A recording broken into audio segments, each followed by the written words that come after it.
Hey everybody, we're here to do the scrambled greens recipe.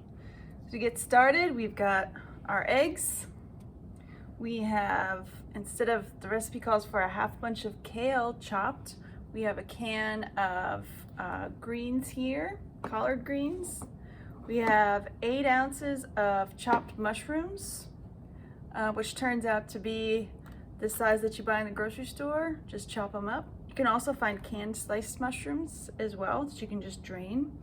Let's see here. We've got 1 onion chopped up, a tablespoon of oil, and some salt and pepper to taste. So I've got my skillet warming up right now, getting ready to start cooking. Let's see. All right, we're gonna heat up this tablespoon of oil here. I've used olive oil just because that's what I had available here to me in the kitchen, but you can use any cooking oil that you have in your pantry.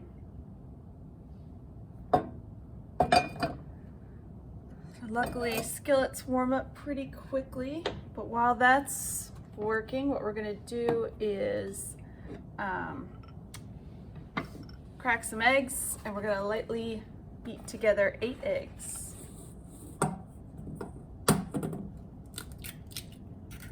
And I'm going to use the eggshells. They're going to go in the compost pile. Here at the food bank, we have an urban demonstration garden, and we like to compost all of our any kind of kitchen scraps whenever we can.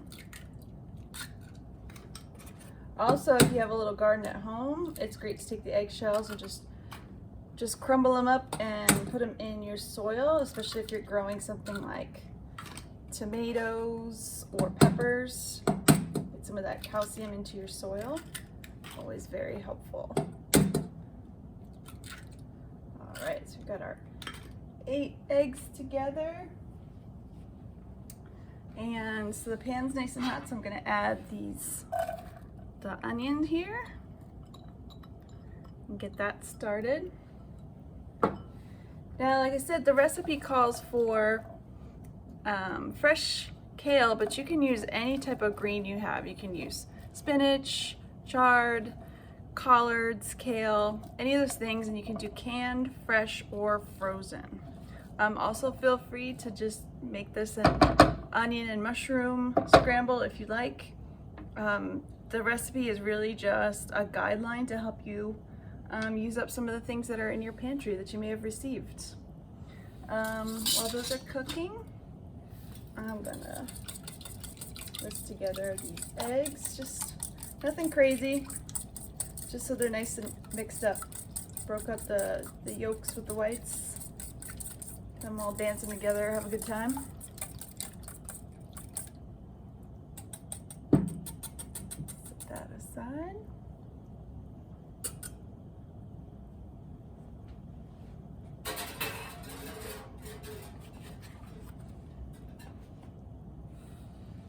Alright, so what I think we're gonna do is move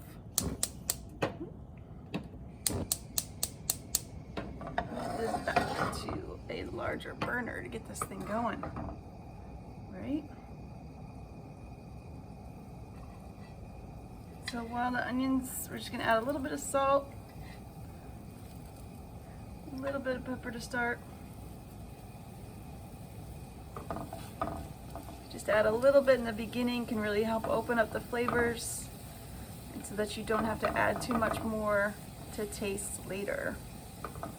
There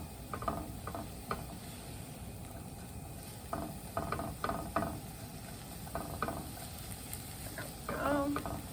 Cooking now.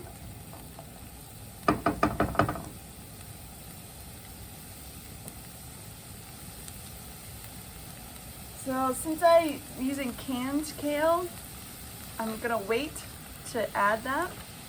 I'm gonna add the mushrooms first, because the canned greens, we really just need to warm them through. We don't need to cook them as much as the mushrooms. So what we wanna do is cook up the mushrooms until so they start to shrink up a little bit, so there's a lot less moisture for them.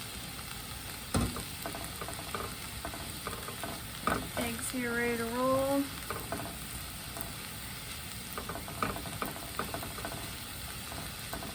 Now that the mushrooms are in, just gonna add a tiny bit more salt, seasoning.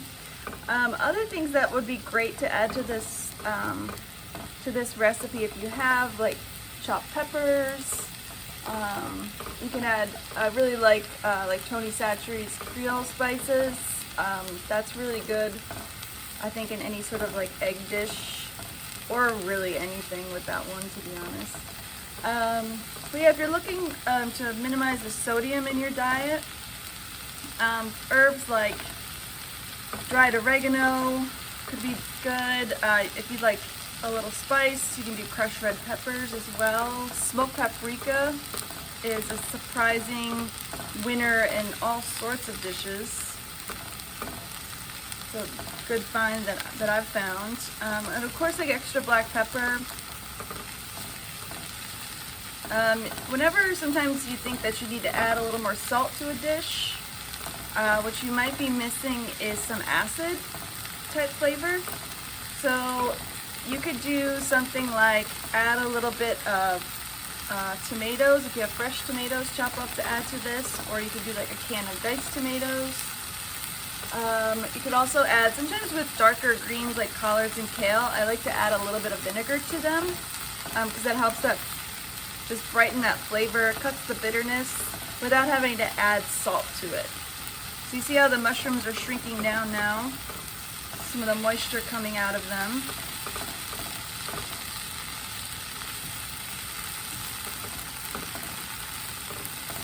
So when you're following recipes, it'll say, cook something for this many minutes, cook something that many minutes. But you really just kind of, look and see how something smells, how it looks to you. Maybe you have a preference about how much you want to cook things. So the great thing about fresh vegetables is a little undercooking isn't so bad. You just don't want to overcook them, because the more heat you apply to them, the more nutrition that you might be losing, like breaking down some of the vitamins and minerals. So now that these are cooked well, mushrooms starting to shrink, I'm going to add my canned greens. And of course, again, if you're looking to, you always want to minimize the amount of salt that we're adding to our diet. So of course you want to look for no salts added. So the canned vegetables are low sodium. But if you can't find them, because sometimes they can be a little bit more expensive, they can be a little harder to find sometimes in stores, or if you're receiving them at a food pantry, you might not have a choice. So just, if you have to do that, you can rinse your canned vegetables, but you can also just, instead of where it's a salt and pepper to taste, you just not add salt to it. Just really look at a recipe as a guideline. So these are all looking good, smelling good. They've all gotten to know each other in the pan quite nicely. What I'm going to do now is add the 8 lightly beaten eggs.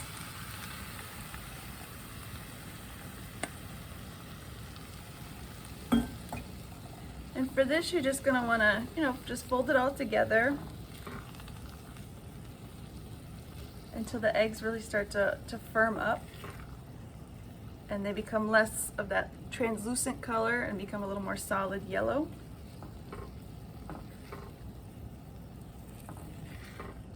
Now this is a dish that, a lot of people are, traditionally, in our Western diet, consider eggs to be a breakfast food, but I found, especially for quick dinners, I found that savory dishes with eggs has been one of my favorite quick, like, weeknight dinners when I just really don't feel like cooking, because it all just comes together so quickly, and eggs are a great source of protein.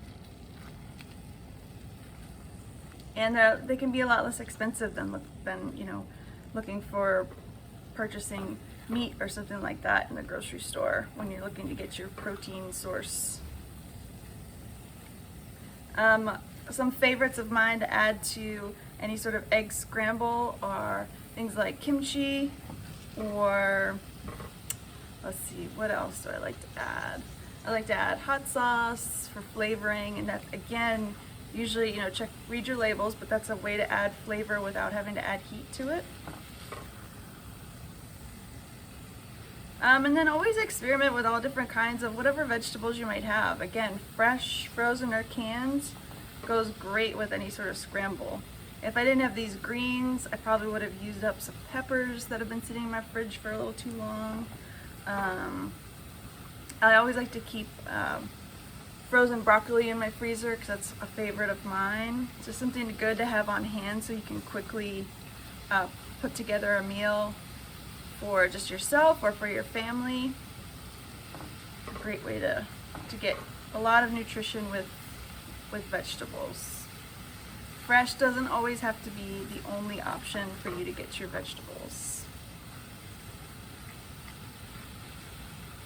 I think this looks pretty good.